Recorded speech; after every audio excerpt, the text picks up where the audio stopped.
My name is Joseph Sheran. You guys know me already. And I'm Grace. You guys know me. Yeah. And we will be presenting today about is it the biggest book? Is it the longest book that we're going to be reading? It is pretty Yes, fat. it is. It Hold a seems copy like of it up. There you go.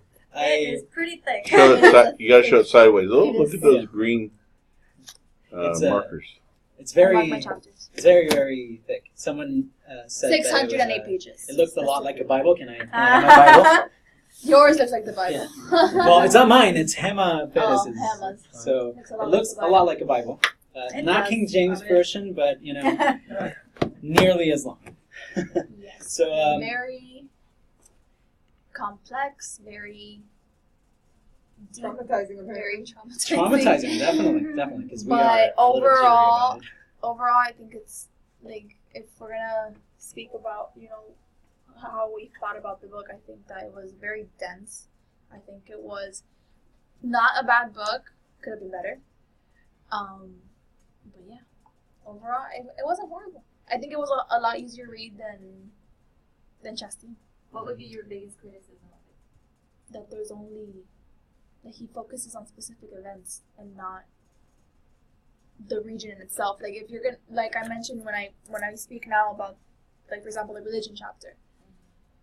If I'm gonna read a religion chapter in a book about Latin America and the Caribbean, I don't just want to hear about Catholicism in Brazil.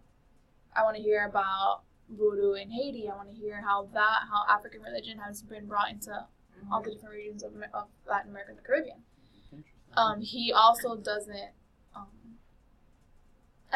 Maybe a little in the chapter of the question of color, he mentions a Caribbean island, Haiti.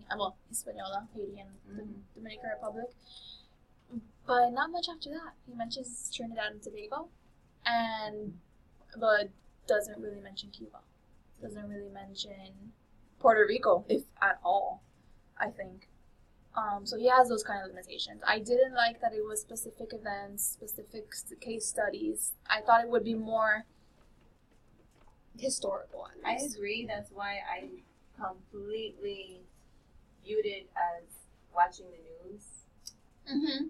So when you True. watch the news, you always have to say who is the company behind this news station and what's their particular interest, because there's always like an agenda with the news. So I was thinking the same thing. This is like newsy, so what's his agenda? Why is he focusing on some things and completely passing over others? Yeah. Definitely, and honestly, it's for me the biggest the starting point for this book is comparing it to Chastain, because it was definitely our first book basically, and I was talking to Grace about it, and for us there's a fundamental difference between what they both achieved. It seems as they're trying to achieve a similar goal, provide a history, a common shared history to the region. But while Chastain did it through a concise book that focused on setting this history of the region with thematic elements sprinkled in between, Mr. Peter WINN did so by making a huge book focusing on thematic elements of the region with the focus particularly set on the 1960s, despite the first, the 1960s, 70s, 80s, the contemporary history of the region. Considering it was published in 92 also. Yes, So you couldn't get now. Yeah. So that was the big deal for me. As a comparison to Chastain, the book was much more geared towards the themes and focusing on particular case studies. For example, there's a whole section starting with chapter 3, which is perils of progress.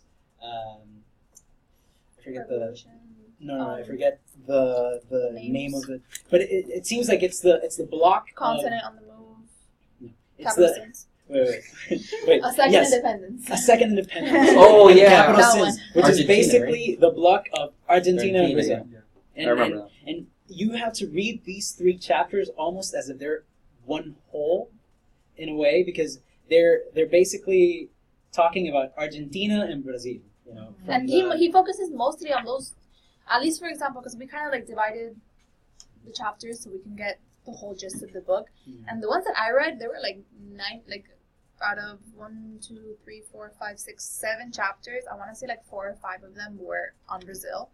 So I don't know if that's kind of like one of his biases that he has. I couldn't really find anything else but that he was a professor of Latin American history and director of Latin American studies at Tufts University. I don't know if he has some type of connection with Brazil, but he focused on those. He did focus on Argentina a lot. And he sprinkled, like you said, here and there other regions, but mostly on those. I read in between the lines that he's connected with the New York Society because he's with Columbia University. So I was wondering how much, because every city in the United States has Latin American population. However, there's different groups from Latin America, and New York City maybe influenced him. I had the same question, like what's his background aside from PBS? I think the most interesting fact that I found online was that he was actually professor of Justice Sonia Sotomayor. Oh yeah, the justice, yeah. Really cool. At Princeton. At Princeton. At Princeton. So he has, I guess, different universities. Yeah. Well, because I see him as one of those Ivy League white guys who's trying to open up the eyes of the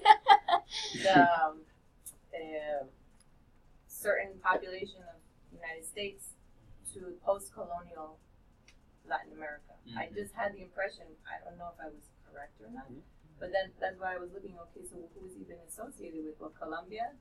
Is that Tufts? Is that Princeton? Is that even PBS? PBS is like an elitist. But there is one thing that we do have to say though, and we have to be careful with how we're trying to associate him with those universities, because it also speaks to our own center, and it's the fact Our that own K? our own center for The Latin American Studies. Caribbean Center. Because if you read the book, he even says it. He addresses the fact that the idea for the book originated Came here. from here. Yeah. Mark Mark Rosenberg. And interestingly so, the idea was to focus on the Caribbean. Yeah. To make a course, telecourse, and series. again, what's Series. Miami's Latin American Caribbean population? A lot of Caribbean. Yeah. So that's why I say maybe that's the driving But interest for him. But I found it ironic, honestly, that if you In the read book, the book, it's it's mostly mostly Latin America and the Caribbean. There are some chapters that are Trinidad. dedicated to it, but they're just Trinidad. but they're And just the last chapter. yeah, The they're last just chapter was really interesting. definitely, but they're just relegated to almost a second, a second place within the context of the book. Exactly, So- considering that when people say Latin America, they think Latin America and the Caribbean. It's not just the whole. Yeah, it's a whole separate part of the world, but they're considered one culture is because different. of the history. That, for example, that Chassin mentions, to Latin America. Well, he focused mostly on Latin America. Let me not get into that. So I want to open the floor and ask what you guys thought about the main criticisms of the book. Like, what did you guys find, and particularly if you guys want to piggyback from this aspect of the way that he handles the Caribbean and his lack thereof. Well, speaking of biases, I don't know where I ran into that he's done other works on Chile. And when I saw that, yes. I kind of, I was like, oh, this makes a lot of sense. And then you start really seeing a trend once you know that about, the women's chapter Yeah. is all about Chile. But even not just the women's chapters, a lot of his other examples and, narratives are Chilean people or concepts and stuff like that versus maybe other regions. Exactly. So I definitely think that was one of the biases. South American bias. Yes, like a Cono Sur sort of Yeah. thing.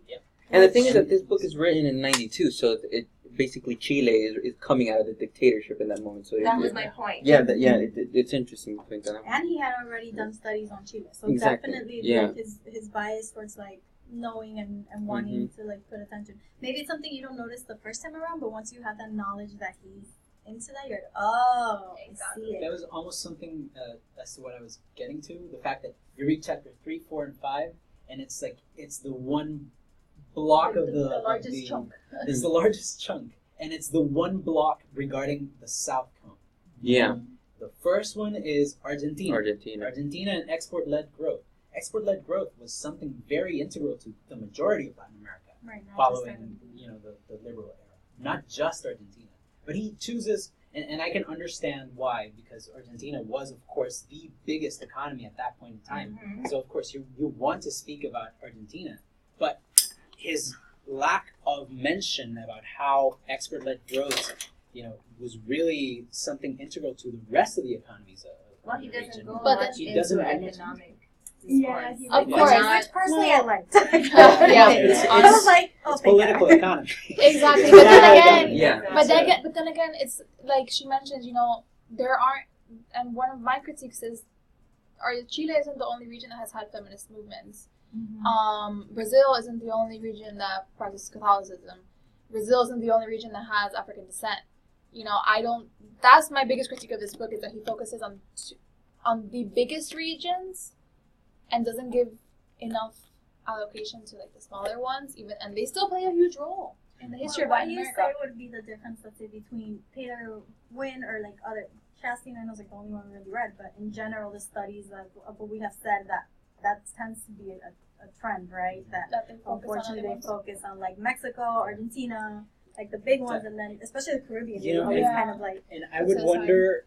put this side or mixed into one big chapter, and that's it. Could it be that those that he features are our main trade partners in history, and so therefore we wouldn't really be, the people who are listening to the PBS special and reading this wouldn't really be that interested in Absolutely. Gran Bolivia because they've not really established much. But then Absolutely. again, if you're telling us that you're gonna come up with a series that is going to be about Latin America and the Caribbean, I kind of expect you to mention at least every state. There's 33 of them, but not just focus on the bigger ones. Yes, they may be bigger in size and they may have a little bit more history than others and more controversies than others, but the other ones still matter. You can't just like not mention them. That was kind of interesting though, because it kind of turns that whole idea on its head of like the point that I always make about like the Caribbean's always forgotten when you think about Latin America and the Caribbean. So it's like interesting now, like you guys are from like Latin American countries specifically, but it's like now you feel how I feel. I get it. Like, never get like mentioned in that, and like I agree with that. Like he definitely focuses on like these major countries, and like I said, probably for like his audience, that's what he was focusing on. Maybe. But then it's like interesting to kind of be like, oh well, why didn't you focus on my country and my country, and like that kind of thing. That's another thing. We couldn't really find reviews on the book. I guess no one has decided to read these 600 pages. They just skimmed through it. And I posted two of them in the Canvas. Oh, you did? And by the way, I added to your. I guess it was your notes where the table of contents. I think that was from your notes. Oh, Was And it? then Yeah. I We I think I added it. added to a lot of that, and Yeah. I noticed Yeah. until afterwards. in Jamaica with Yeah, I really picked up on that. Tropical Lisbon and reggae music came up around the same time, and I found that to be very interesting. It's a So, nice life. So we're pleased by the minor mention we get, but then you guys don't get mentioned. Don't get mentioned enough. So it's like a kind of I thought that we were desensitization, I guess. that we have. Isn't the person That's who, cool. who gets the Yeah. feast most of the time already It's like, the well, what about us? yeah the Did people who any- get the crumbs? It's like Did anyone read the review by Frank Safford or Yeah, the Abraham Yes. Lowenthal? Yeah. I read It's been a few years since I've read them. Can you refresh our memories? One of them was just mentioning how he didn't go too in depth with economics. I think it was a 3-page. We were discussing that the other day. Right. I mean, to me, it was like Alejandro said, it was kind of refreshing as somebody Yeah. who's not very well versed in economic jargon. you want me to tell you economics at something all, though? to be honest. Just like how we feel when we got that minor mention, I felt this was a step up from Chastain because Yes. Chastain barely mentioned economics. I Yes. agree. This guy actually, for me, that block of chapters where it's Argentina, Brazil, and For that slight substitution. mention of Chile. Yeah, he mentioned ISI. He mentions a lot more of ISI than what Chastain got to in his book. What I So- noticed from our written discussion posts and from Safford is that all of us look at these works from our own perspective. So Absolutely. Safford Facts. totally picked up on the indigenous, the coverage of indigenous populations, which are Peru, Bolivia, Ecuador, Guatemala. So what we're saying he totally ignored, he picked up on how it was. He calls it a sound. it's a sound coverage of the indigenous populations of those countries. So I think a lot of us read these books with our own agenda working in the back of our minds. So like, where's the music? Where's the politics? Well, you remember Chastain and his. Oh, that's That must be fun. All day in that office with that. Amazing.